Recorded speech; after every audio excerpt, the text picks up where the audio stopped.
Bismillahirrahmanirrahim. Assalamualaikum warahmatullahi wabarakatuh. Alhamdulillahi rabbil alamin wal aqibatu lil muttaqin wala udwana illa 'alal zalimin. Asyhadu an la ilaha illallah wahdahu la syarikalah wa asyhadu anna Muhammadan abduhu wa rasuluhu la nabiyya ba'dah. Allahumma salli wa sallim wa barik ala nabiyyina Muhammadin wa ala alihi wa sahbihi ajma'in. Ya ayyuhalladzina amanu taqullaha haqqa tuqatih wa la tamutunna illa wa antum muslimun, amma ba'd. Bapak-bapak dan ibu-ibu jamaah Masjid Mujahidin yang dirahmati Allah Subhanahu wa taala, alhamdulillah kita sangat bersyukur kepada Allah Subhanahu wa taala malam hari ini atas karunia Allah dan pertolongannya kita masih diberikan semangat untuk saling nasihat menasehati dan semangat untuk bersama-sama mengupgrade keilmuan kita tentang Islam yang memang idealnya bertambah umur, bertambah usia, bertambah pula ilmu dan kedalaman kita terhadap agama ini. Secara logika, kalau kita hari ini sudah 5 tahun mengaji, maka idealnya tahun depan ilmu kita bertambah, amal kita juga bertambah. Dan idealnya kalau hari ini kita masih mengaji, ilmu kita berbeda dengan ilmu setahun yang lalu. Dengan syarat kita istiqomah hadir di majelis-majelis para ulama, hadir di majelis-majelis ilmu. Maka Bapak Ibu jamaah sekalian yang dimuliakan Allah Subhanahu wa taala, naiknya ilmu, bertambahnya pemahaman kita tentang agama ini yang mudah-mudahan dibarengi dengan bertambahnya amal, semoga menambah pula rasa takut kita kepada Allah Subhanahu wa taala, dan semoga semakin menambah kedekatan kita kepada Allah Subhanahu wa taala, dan kemudian juga bertambah kebijakan kita, bertambah kedewasaan kita, dan juga ketenangan dalam bersikap ketika menghadapi berbagai macam keadaan yang terjadi di hadapan kita. Karena orang-orang yang berilmu adalah orang-orang yang punya pegangan, orang-orang yang tenang ketika menghadapi segala situasi dan kondisi. Orang yang berilmu bukan orang yang gampang gugup, kemudian orang yang berilmu bukan orang yang cepat memilih dan menjudge sesuatu, namun orang-orang yang berilmu adalah orang-orang yang penuh dengan ketenangan. Kemudian setiap permasalahan, setiap situasi yang dihadapi akan selalu ditimbang dengan Al-Quran dan Sunnah Nabi Sallallahu Alaihi Wasallam. Maka Bapak Ibu yang dimuliakan Allah Subhanahu Wa Taala, kita hadiri majelis ilmu bukan semata-mata sebuah rutinitas, bukan semata-mata sebuah kebiasaan, tapi memang kita niatkan terus untuk saling berbagi ilmu dan untuk menaikkan level keilmuan kita tentang Islam.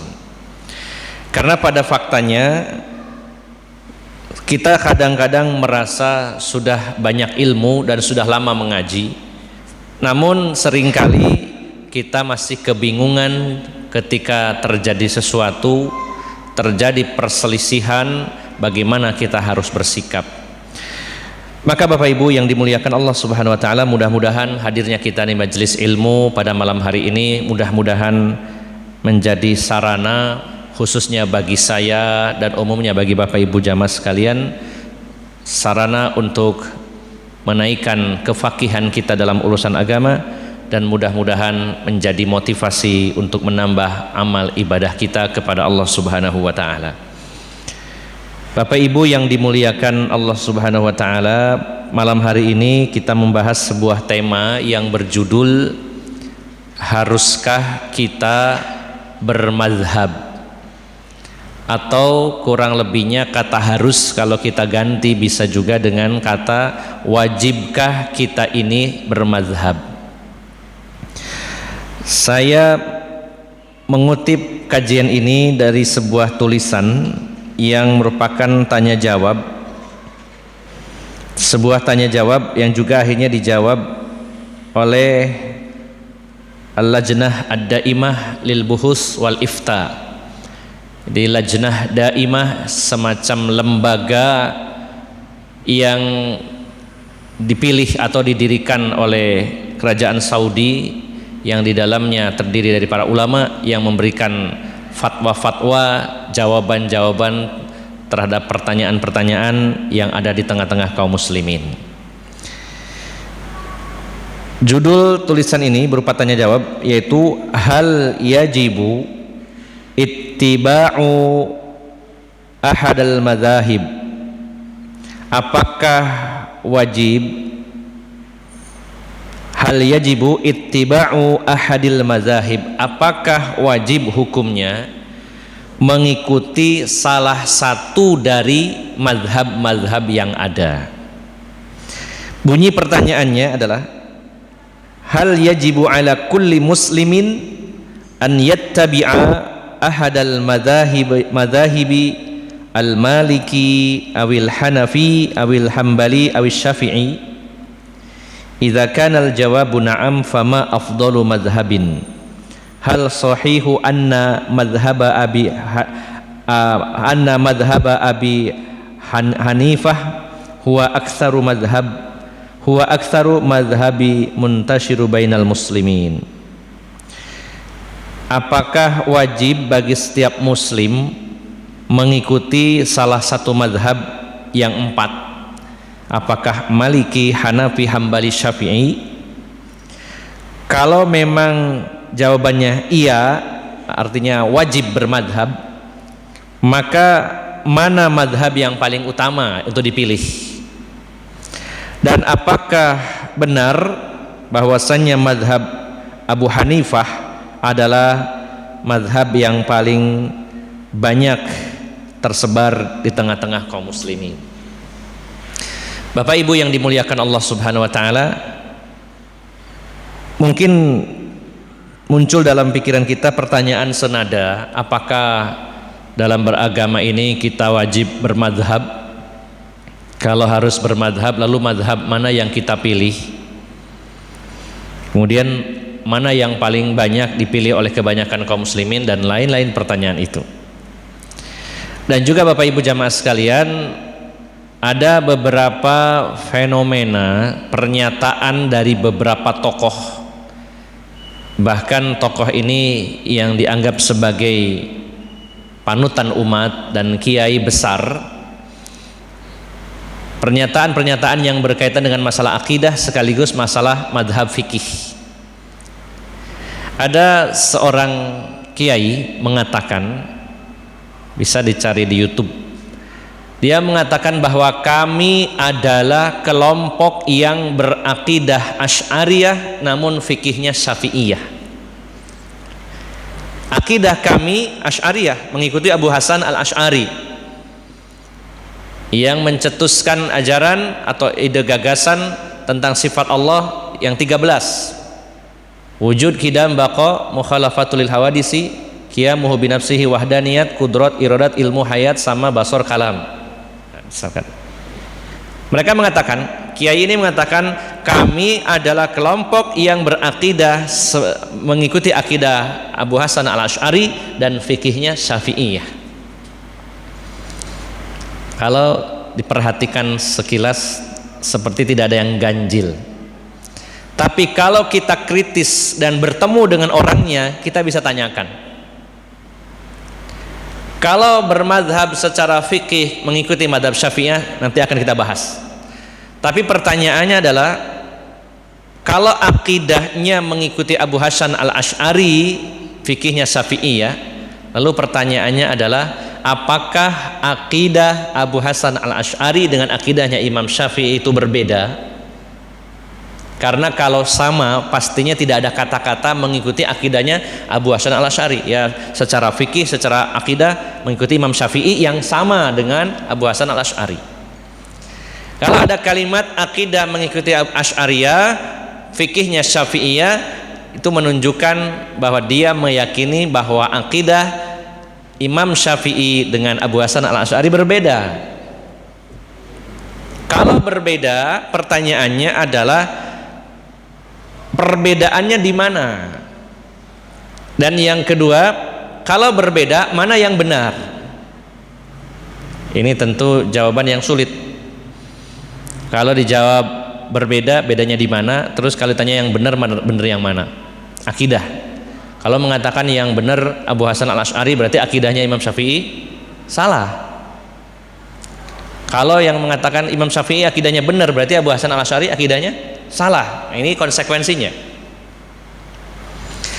Dan baru-baru ini juga muncul dari para penulis, tokoh-tokoh yang juga, kalau yang tadi mengatakan kami, kalau yang kedua ini mengatakan kalian. Ada yang mengatakan kalian itu berakidahnya mengikuti Ibnu Taimiyah, sementara fikihnya mengikuti Hambaliyah, Imam Ahmad bin Hanbal. Bahkan mungkin dituduhkan kepada kita yang ngaji Al-Quran dan hadis dengan pemahaman salafus salih, mengatakan bahwa akidahnya seperti akidah atau mengikuti akidah Ibnu Taimiyah, kemudian fikihnya Hambaliyah. Maka pertanyaannya, apa bedanya akidah Ibnu Taimiyah dengan Imam Ahmad bin Hanbal? Kalau berbeda, mana yang benar di antara keduanya? Ini pernyataan-pernyataan seperti ini membutuhkan kita, atau kita membutuhkan jawaban, dan tentunya kita harus terus belajar dan mengupgrade pengetahuan kita tentang agama ini. Fokus dalam masalah mazhab, apakah hukumnya wajib kita ini bermazhab dengan salah satu mazhab? Maka Bapak Ibu jamaah sekalian yang dimuliakan Allah Subhanahu wa taala, pertanyaan ini dijawab dengan 5 poin jawaban, dan saya akan tambahkan dari beberapa referensi lain. Yang pertama, jawaban dari pertanyaan tadi, apakah wajib bagi kaum muslimin untuk mengikuti salah satu madhab? Kalau jawabannya iya, lalu madhab mana yang harus diikuti, yang paling afdol? Maka jawabannya, awalan, yang pertama, al-madzahibul arba'atu mansubatun ilal a'immatil arba'atil al-arba'ati al-imami Abi Hanifah wal imami Malik wal imami Syafi'i wal imami Ahmad. Fa madhhabul Hanafiyah mansubun ila Abi Hanifah wa hakadha baqiyatul madzahib. Jawaban poin pertama ini dijawab secara runtut. Pertama, mazhab yang 4 yang memang populer itu ada 4 yang dinisbatkan kepada 4 imam, yaitu Imam Abu Hanifah, Imam Malik, Imam Syafi'i, dan Imam Ahmad. Maka ketika ada seseorang mengatakan madhabnya Hanafi, berarti dinisbatkan kepada Imam Abu Hanifah. Kalau mengatakan madhabnya Syafi'i, berarti merujuk kepada itu Imam Asy-Syafi'i dan seterusnya. Nah, ini yang pertama. Kalau ada istilah madhab, berarti biasanya tidak lepas dari salah satu 4 madhab tersebut. Walaupun sebenarnya tidak dibatasi dengan 4 ini yang terkenal, karena banyak juga madhab-madhab yang lainnya. Nah, sebelum dilanjutkan Bapak Ibu jamaah sekalian, ada baiknya kita terangkan dulu definisi atau pengertian dari mazhab itu sendiri. Mazhab secara bahasa adalah at-tariqu was-sabilu. Mazhab itu jalan, ya, at-tariqah, as-sabil juga jalan. atau metode bahasa kita ya. Jadi Bapak Ibu jamaah sekalian yang dimuliakan Allah Subhanahu wa taala, di dalam Al-Qur'an surat An-Nahl ayat 43, ini saya tambahkan, dalam surat 16 ayat 43 Allah Subhanahu wa taala berfirman, "Fas'alu ahla dzikri in kuntum la ta'lamun." Fas'alu ahla dzikri in kuntum la ta'lamun. Bertanyalah kalian kepada ahlu zikr, yang dimaksud adalah ahlul ilm. Bertanyalah kepada orang-orang yang berilmu, in kuntum la ta'lamun, jika kalian tidak berilmu, jika kalian tidak mengetahui. Nah, maka dalam ayat ini manusia dibagi menjadi dua. Yang pertama yang berilmu, yang kedua tidak berilmu lalu mengikuti orang yang berilmu ya. Karena ada kalimat bertanya, artinya setelah bertanya mengikuti pendapatnya orang yang berilmu. Maka Bapak Ibu jamaah sekalian yang dimuliakan Allah Subhanahu wa taala, dalam perkara-perkara agama ini kalau diklasifikasi ada 3 poin, ada 3 perkara. Yang pertama, ada perkara-perkara yang menjadi ijma. Biasanya ini berkaitan dengan masalah-masalah usuluddin, pokok-pokok agama, ijma. Dari zaman Rasulullah SAW sampai hari ini, bahkan diperkuat lagi di zamannya para sahabat, maka ada perkara-perkara yang menjadi ijma. Artinya di sana tidak ada perselisihan pendapat. Contohnya tentang berapa jumlah rukun Islam, ijma. Jawabannya adalah 5, sepakat. Maka jelas hadisnya, dan ini dipahami dan diyakini oleh generasi pertama, kedua, ketiga, generasi sahabat, tabi'in, tabi'ut tabi'in, dan para imam yang 4 dan sampai hari ini. Ahlus sunnah meyakini rukun Islam itu 5, rukun iman 6, dengan segala hal yang berkaitan dengannya. Adanya surga, adanya neraka, ijma ya.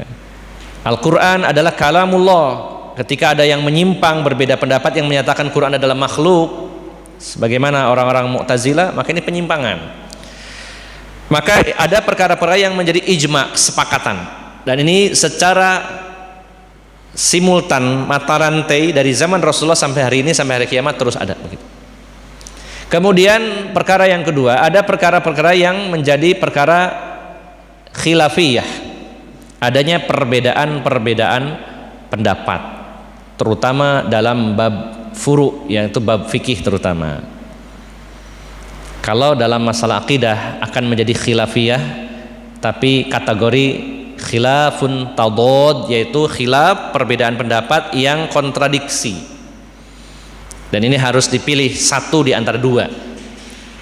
Berbeda dengan masalah furu', masalah cabang agama, masalah fikih, ada di sana khilafun tanawu, itu perbedaan pendapat yang sifatnya variatif, pilihan-pilihan. Nah, maka yang ketiga, ada perkara-perkara yang sifatnya ijtihadiyah. Dalam ijma tidak ada. Terus dari pendapat-pendapat para ulama sebelumnya misalkan belum ada, maka ulama berikutnya melakukan ijtihad. Maka ulama-ulama yang melakukan ijtihad diistilahkan ulama mujtahid atau jamaknya mujtahidun ya.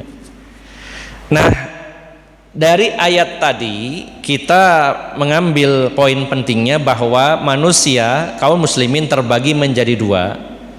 Ketika Allah mengatakan bertanyalah kalian kepada orang yang berilmu kalau kalian tidak berilmu, tidak tahu, maka kita punya 2 pilihan, menjadi orang yang berilmu atau yang mengikuti orang yang berilmu. Kalau ada pendapat mengatakan loh, kita kan mengikuti Quran dan hadis, betul, tapi nanti akan saya rinci bahwa dalam memahami ayat dan hadis tidak semua orang punya kemampuan. Ketika ada satu permasalahan, apalagi masalah khilafiyah, masalah ijtihadiyah, apakah dia mampu melakukan istinbat, menyimpulkan hukum? Nah, maka Bapak Ibu jamaah sekalian, pilihan bagi kita dari ayat tadi, apakah kita ini menjadi seorang mujtahid atau muqallid. Kita sering mendengar kata-kata taklid dari kata qallada yuqallidu taklid. Selama ini rata-rata dari kita menganggap bahwa orang yang taklid itu adalah tercela, ikut-ikutan, dengan dalil Al-Quran wala taqfu ma laysa laka bihi ilm, dan janganlah kalian mengikuti apa yang tidak ada ilmunya. Ikuti tanpa ilmu, taklid. Bapak Ibu jamaah sekalian, taklid dibagi menjadi dua. Yang pertama, taklid yang tercela ketika mengikuti seorang ulama atau beberapa ulama secara fanatik, menutup diri dari pendapat lain dan mengatakan apapun yang dikatakan ulamanya adalah benar. Maka taklid yang seperti ini adalah tercela, mengikuti totalitas tanpa kritis, tanpa mau memandang pendapat lain, dan ta'assub dengan pendapat seorang ulama benar ataupun salah.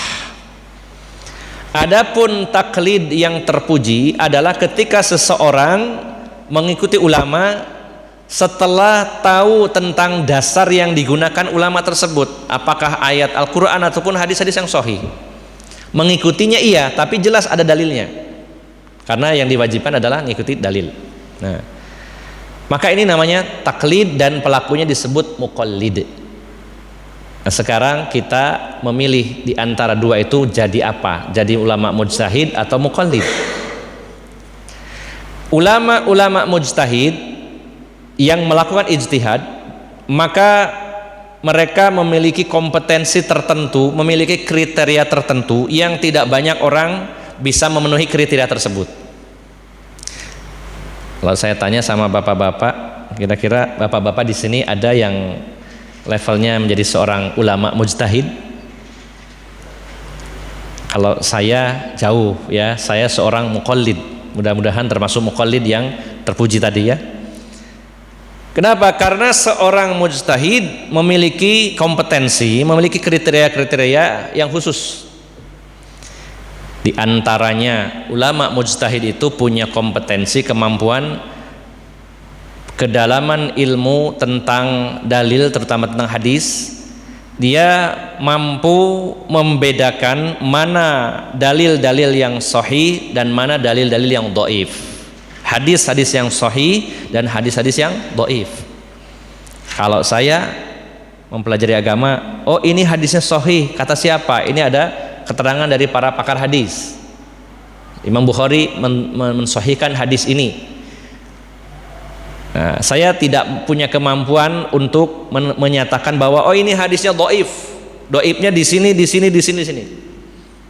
Maka kriteria pertama, kalau kita mampu membedakan ini hadis sahih, ini hadis dhaif, berarti kita baru mendapatkan kriteria pertama dari seorang mujtahid.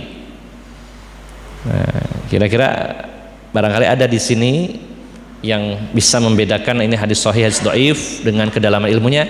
Insya Allah saya juga dengan senang hati mau belajar. Kalau saya tidak punya kemampuan itu. Yang kedua, seorang ulama mujtahid adalah seorang yang memiliki kemampuan bahasa Arab yang sangat mumpuni, sehingga dalil dari Al-Quran dan hadis yang berbahasa Arab dia paham betul maksudnya secara sisi bahasa.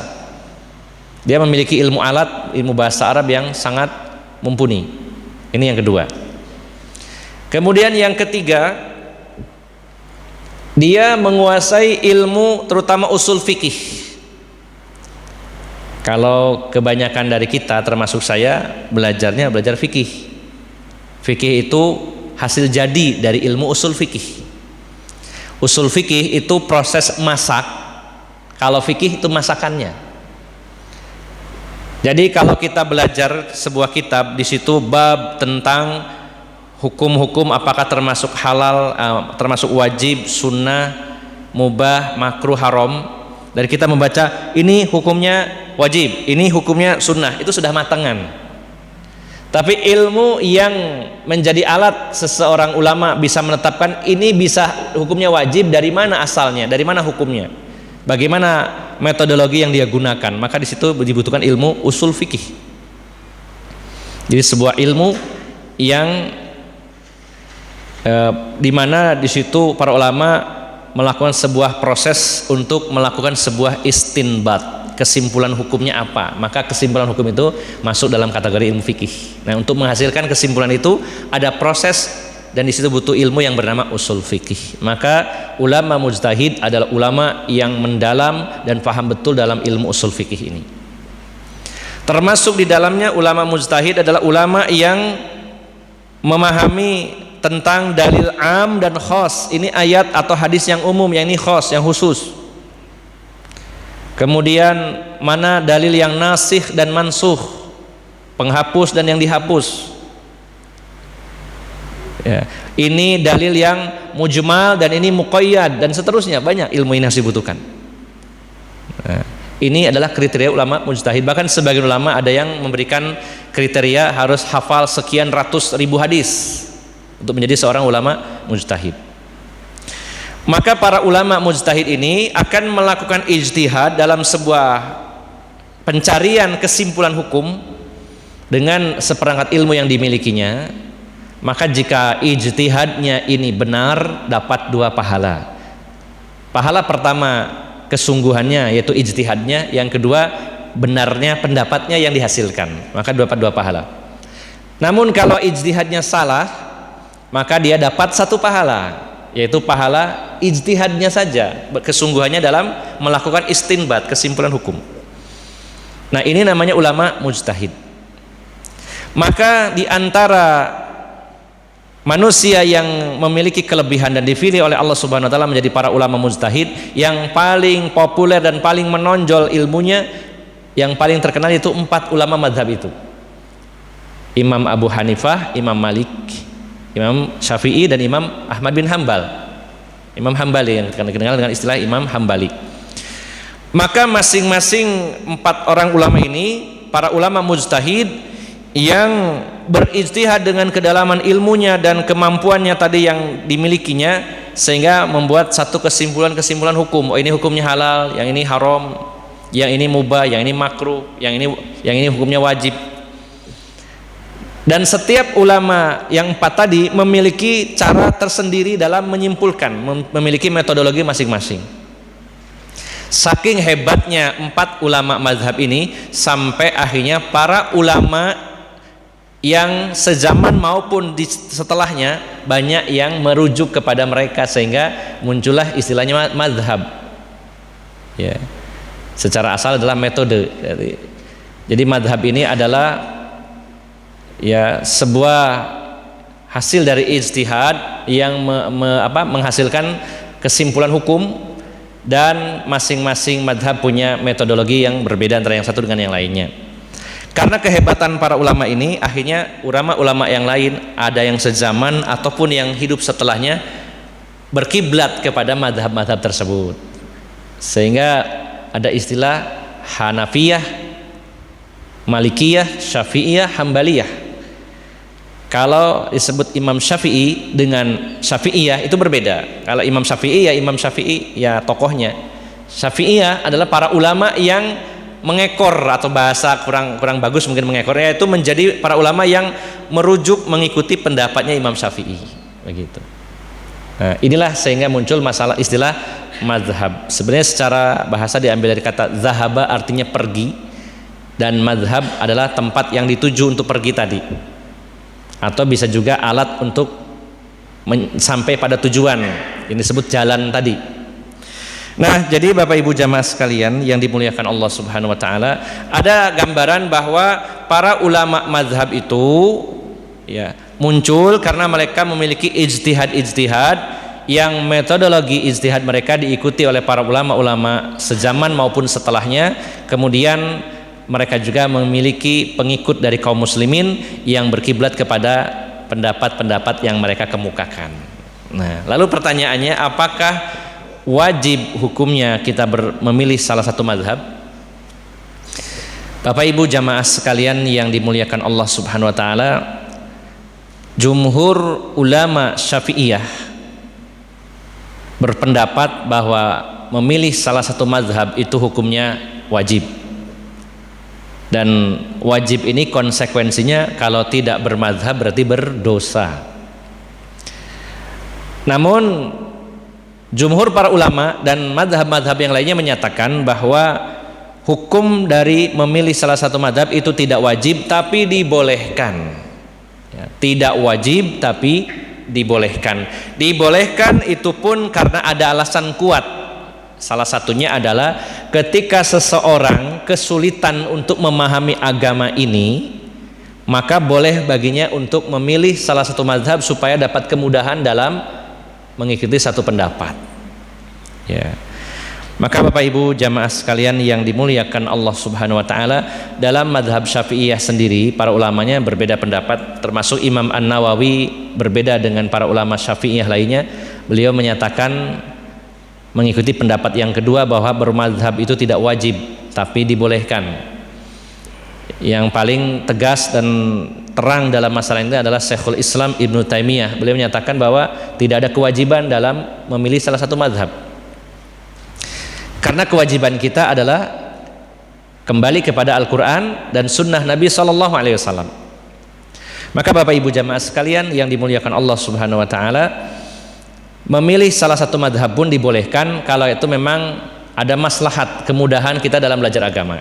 Nah, jadi ini pengembangan dari poin pertama bahwa madhab-madhab yang 4 itu adalah dinisbatkan kepada imam yang 4 yang merupakan para imam, para ulama mujtahid, yaitu Imam Abu Hanifah, Imam Malik, Imam Syafi'i dan Imam Ahmad bin Hambal. Kemudian thaniyan, poin kedua, haula'il a'immatu akhadul fiqha minal kitabi was sunnati wa hum mujtahiduna fi dzalik.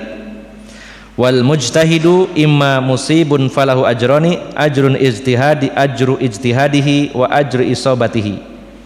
Wa imma mukhti'un fayu'jaru ala ijtihadihi wa ya'dziru wa yu'zaru fi khata'ihi.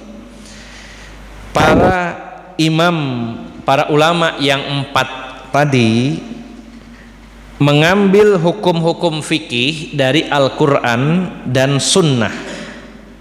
Keempatnya mengambil ya fikih atau hukum-hukum fikih, kesimpulan hukum tadi wajib, sunnah, mubah, makruh, haram, itu dari Al-Quran dan Sunnah Nabi SAW.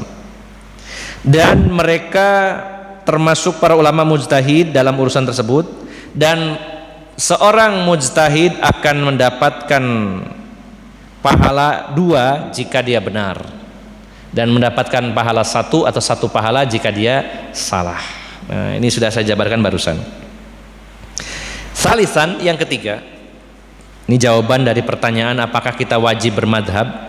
Yang pertama, bahwa madhab yang terkenal ada 4 tadi, kemudian yang 4 tadi para ulama ahli fikih yang mengambil sumber rujukannya kepada Al-Quran dan Sunnah dan mereka melakukan ijtihad. Yang ketiga, al-qadiru alal istinbati minal kitabi was sunnati ya'khudhu minha kama akhadha man qablahu wa la yasugu lahu taqlid fima ya'taqidul haqqa bi khilafih.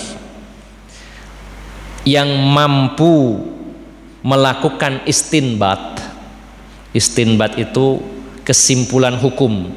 Ini hukumnya halal apa haram? Ini hukumnya wajib apa sunnah? Apa makruh? Apa mubah? Misalkan. Siapa yang punya kemampuan melakukan istinbat, kesimpulan hukum dari Quran dan Sunnah secara langsung, maka dia mengambilnya secara langsung. Ya, sebagaimana yang dilakukan orang-orang sebelumnya. Dan dia tidak boleh taklid kalau memang punya kemampuan.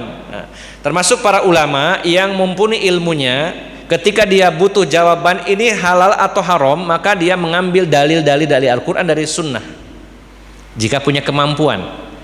Nah, pertanyaannya, kita termasuk yang seperti ini atau bukan? Karena pada faktanya, terutama saya, ketika ingin mencari tahu ini hukumnya halal atau tidak selalu serta-merta saya buka Quran, saya cari-cari sendiri. Ya. Seringkali kita belajar, oh ini mengikuti kata ulama ini hukumnya halal. Halalnya di mana? Karena dalilnya ini, Al-Qur'annya ini, hadisnya ini. Oh ini haram. karena dalilnya ini, ayatnya ini, hadisnya ini. Nah, begitu biasanya.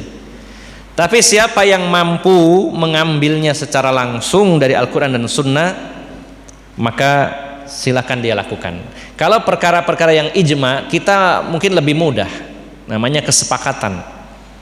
Ya, misalkan saya ingin tahu hukumnya zina. Zina ini sepakat orang, hukumnya haram, ayatnya jelas. Ya. Tapi ketika menghadapi satu permasalahan yang pelik, maka kita kesulitan untuk memutuskan kesimpulan hukumnya ini halal atau tidak. Nah, disinilah kalau kita punya kemampuan, silakan, bahkan bisa menyampaikan pendapatnya, memberikan fatwa bahwa ini hukumnya halal. Kenapa halalnya? Karena ada alasan ini, dalilnya ini. Kalau mampu seperti itu silakan. Kalau tidak mampu, maka masuk poin yang keempat. Man la qudratun lahu 'alal istinbati yajuzu lahu an yuqallida, ya, min tatma'inni nafsihi ila taqlidihi, wa idha hasala fi nafsihi adamul itmi'nanin sa'ala hatta yahsilu indahu itmi'nan. Yang keempat, orang yang tidak memiliki kemampuan untuk melakukan istinbat, kesimpulan hukum. Saya nggak mampu memutuskan ini halal atau haram, apalagi perkara-perkara yang kontemporer muncul di kemudian hari. Maka boleh dia menjadi seorang yang taklid atau muqallid, mengikuti pendapat yang membuat hatinya tenang. Jadi sebenarnya Bapak Ibu jamaah sekalian, kalau perkara-perkara ijma, kita tidak perlu mencari pendapat lain karena ijma, karena ketika ada pendapat yang berbeda, kontradiksi pasti berlawanan, ya. Sudah ijma bahwa hari kiamat itu ada, terus ada orang mengatakan kiamat nggak ada, ini kan pendapat. Nah, jadi tidak semua perkara ketika ada perbedaan lalu dengan mudahnya mengatakan nggak apa-apa, ini kan perkara khilafiyah, perbedaan pendapat. Maka perkara-perkara yang sudah ijma, tidak ada peluang di situ untuk melakukan ijtihad, kemudian melakukan sebuah memberikan sebuah pendapat yang berbeda. Ijma udah sepakat dari zaman Nabi SAW, dari para sahabat, kemudian tabi'in, tabi'ut tabi'in, dan seterusnya. Jadi tidak mudah serta-merta ketika ada orang zina itu haram, udah ijma, kaum muslimin sepakat, siapapun mengatakan itu haram, tiba-tiba ada orang muncul, menurut pendapat saya zina itu halal. Ketika dibantah, kenapa Anda mengatakan halal? Kan nggak apa-apa, namanya juga khilafiyah. Nah, ini tentu alasan yang tidak benar, karena sudah ijma bahwa zina itu haram. Tapi kalau perkara-perkara yang memang di sana membuka peluang untuk khilafiyah, maka silakan berbeda pendapat, pilih. Apalagi kalau masuk ranahnya ijtihadiyah, dicari ayatnya, hadisnya, dicari pendapat-pendapat pendahulunya belum ada, bagaimana caranya memutuskan, maka berijtihad para ulama mujtahid tadi, mencari status hukumnya, apakah ini wajib, sunnah, ya, mubah, makruh atau haram, atau ini apakah halal atau haram, begitu. Nah, siapa yang tidak punya kemampuan melakukan istinbat, maka cukup dia mengikuti pendapat yang membuat hatinya tenang, dipilih saja. Apalagi masalah ijtihadiyah, kaidahnya jelas, la inkara fi masailil ijtihad, tidak boleh saling menyalahkan dalam perkara-perkara ijtihadiyah. Silakan memilih pendapat itu dan tidak boleh menyalahkan yang lainnya. Nah, maka kalau kita menemukan satu permasalahan yang bukan termasuk kategori ijma, bisa jadi masuknya khilafiyah atau ijtihadiyah, maka kita pilih. Saya ulangi, kalau masuk ranahnya ijma, pakem sudah, ikuti. Biasanya masalah-masalah akidah, masalah usul pokok. Kalau masalah yang berkaitan dengan khilafiyah dan ijtihadiyah, maka pilih pendapat-pendapat yang ada dan yang kita merasa tenang dengan pendapat itu. Nah, kemudian kalau kita belum merasa tenang, kok saya mengambil pendapat ini kok belum tenang ya, belum mantep bahasa kita, maka teruslah mencari tahu, belajar, bertanya kepada orang yang berilmu sampai kita mantep, Sekali lagi, bukan perkara ijma ya. Ijma tidak ada milih mana, milih sana, milih sini, tidak. Kalau masalah khilafiyah, ijtihadiyah, ya ada pilihan-pilihan dan kita pilih pendapat-pendapat tersebut. Dan tidak menutup kemungkinan setelah memilih satu pendapat, ternyata kita belajar lagi, ada guru lain, ada saudaranya yang menyampaikan pendapat ini loh lebih kuat. Lebih kuatnya di mana? Ini dalilnya lebih kuat. Nah, maka tidak ada masalah kita berubah pikiran, mengikuti pendapat yang lain. Ya, ini namanya masalah khilafiyah dan ijtihadiyah. Maka poin keempat, siapa yang tidak mampu melakukan istinbat, maka boleh baginya mengikuti orang-orang yang memiliki ilmu sampai dirinya tenang. Ketika belum tenang, belum mantap, cari tahu lebih dalam lagi, banyak bertanya lagi sampai akhirnya memiliki satu pilihan. Mantap, saya pilih yang ini, bismillah. Nah. Dan yang terakhir, khamisan,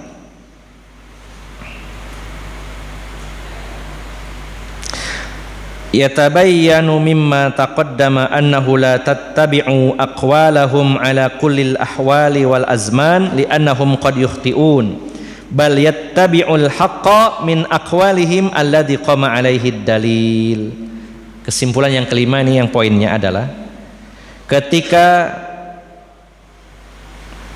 ya sudah terang dari apa yang dijelaskan terdahulu bahwasanya kita tidak mengikuti qaul, tidak mengikuti pendapat ya, karena bisa jadi salah, akan tetapi yang kita ikuti adalah kebenaran dari pendapat-pendapat tersebut. Maksudnya Bapak Ibu jamaah sekalian yang dimuliakan Allah Subhanahu wa taala, perkataan ulama itu bukan dalil ya.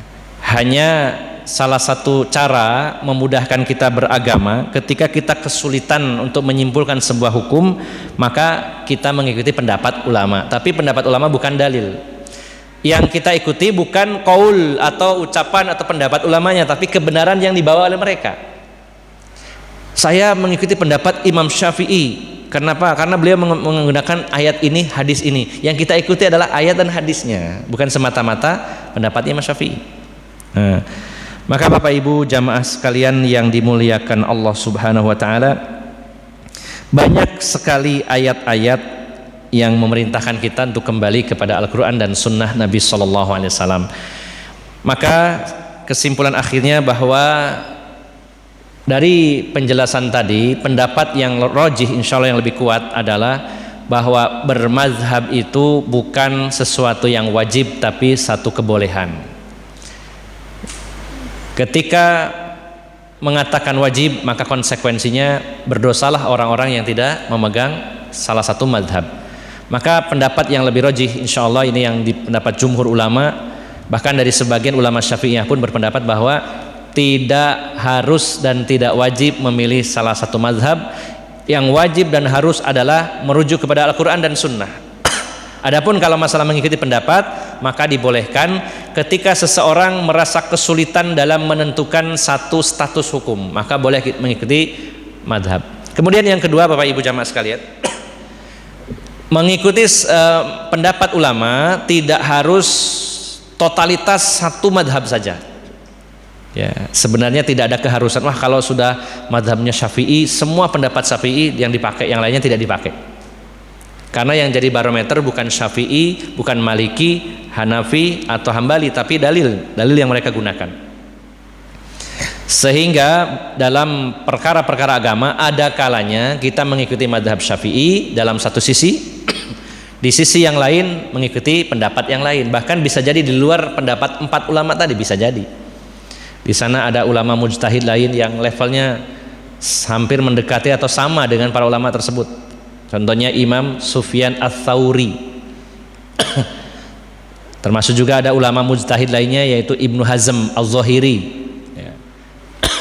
Maka ini adalah contoh-contoh ulama di luar yang 4 tadi. Maka poinnya adalah bukan ulamanya yang kita ikuti, tapi dalil-dalil yang mereka kemukakan yang kita ikuti, baik dari Al-Quran maupun dari Sunnah Nabi SAW. Bagi siapapun yang mengatakan bahwa harus mengikuti salah satu madhab apalagi mengatakan, mengklaim bahwa saya adalah mengikuti mazhab Syafi'i, maka pada fakta dan kenyataannya, terutama nun sewu di negeri kita Indonesia ini, sangat jarang sekali orang yang mengaku saya mengikuti mazhab Syafi'i lalu seluruh amalannya sesuai dengan pendapatnya Imam Syafi'i. Ya, coba kalau ada orang mengatakan saya ini mengikuti mazhab Syafi'i, ya, dalam semuanya, iya semuanya, bukan campur-campur gitu ya. Ya, kalau begitu banyak hal yang harus dilakukan sebagaimana pendapatnya Imam Syafi'i. Sebagai contoh dalam masalah fikih, ya, jual beli misalkan ya. Dalam mazhab Syafi'i, membeli sesuatu yang belum benar-benar terang, ya, masih masih hanya gambaran, hanya berupa spek-spek saja, maka itu diharamkan. Contohnya yang gampang, kalau ke pasar beli kelapa itu kalau dalam mazhab Syafi'i harus dipecah kelapanya, tes ada isinya enggak, baru dibayar. Tapi kalau beli kelapa masih utuh, belum dipecah, masih ada kulitnya, maka dalam mazhab Syafi'i itu hukumnya haram, enggak boleh, karena itu namanya gharar dalam mazhab Syafi'i. Termasuk kalau kita buka pendapat terkait jual beli online melalui online shop seperti Shopee, Tokopedia, Lazada dan lain-lain, maka dalam mazhab Syafi'i itu jual beli yang tidak sah dan diharamkan. Jadi bayar lewat aplikasi, kemudian barangnya dikirim sementara kita belum tahu barangnya, dalam mazhab Syafi'i itu diharamkan, tidak sah jual belinya. Nah, ada nggak yang berpendapat seperti itu, mengaku mazhab Syafi'i lalu tidak pernah melakukan jual beli secara online? Ya. Lalu bagaimana dengan pendapat yang lain? Boleh. Ya.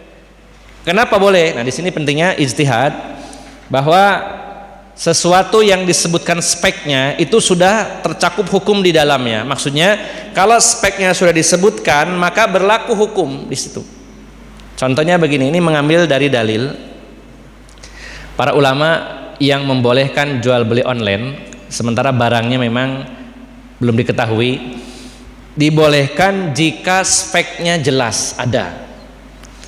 Apa dasarnya? Yaitu ketika Rasulullah SAW melarang para wanita, para ibu, para istri, melarang para wanita menceritakan kemolekan dan kecantikan wanita lain kepada suaminya.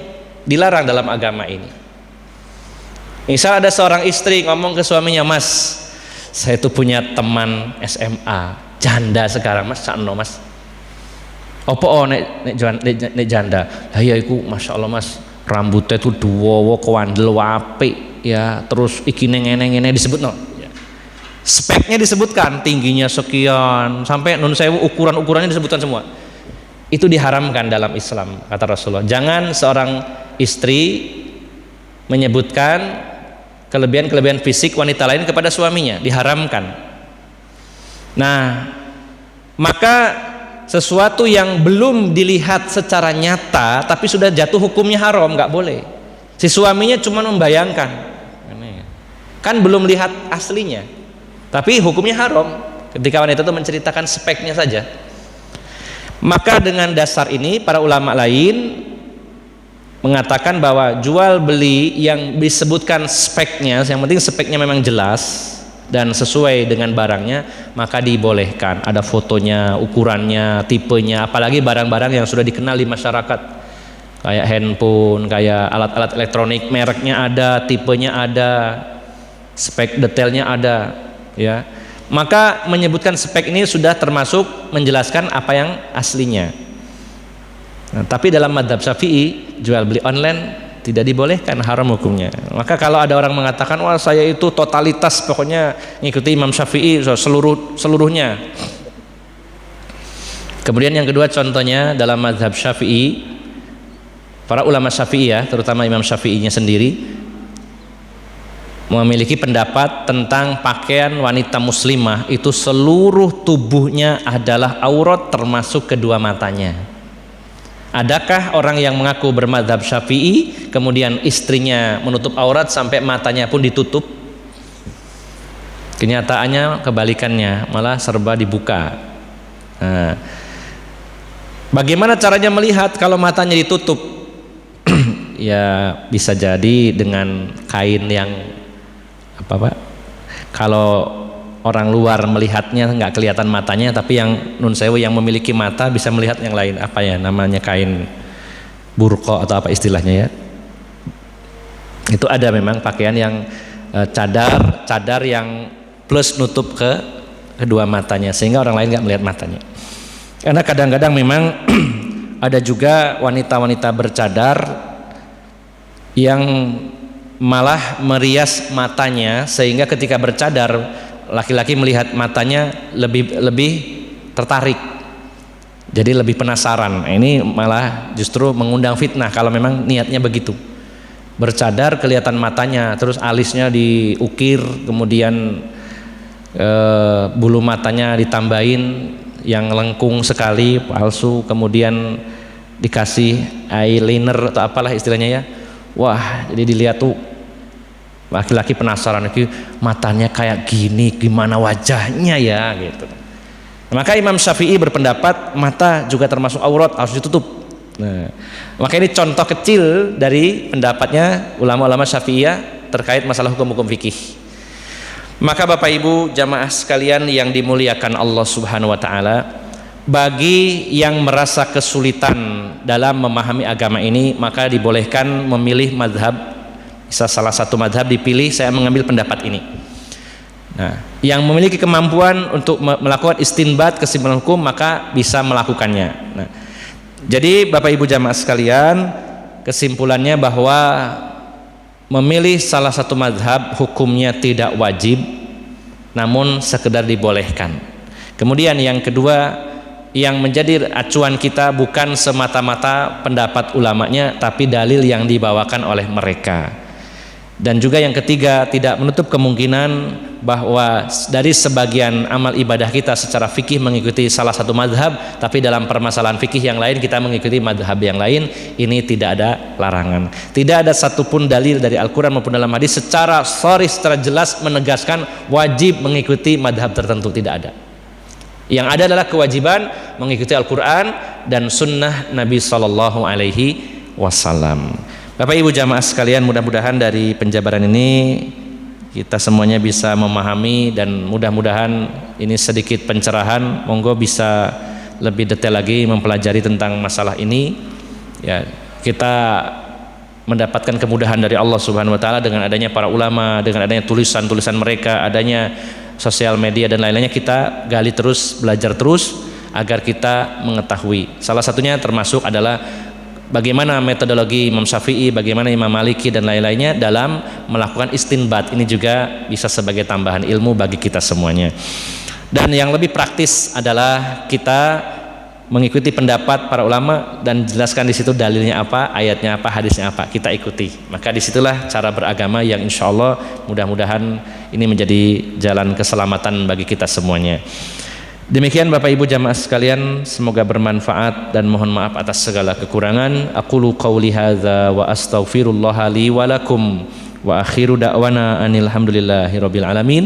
Subhanakallahumma wa bihamdika asyhadu an la ilaha illa anta astaghfiruka wa atubu ilaik. Wassalamu alaikum warahmatullahi wabarakatuh.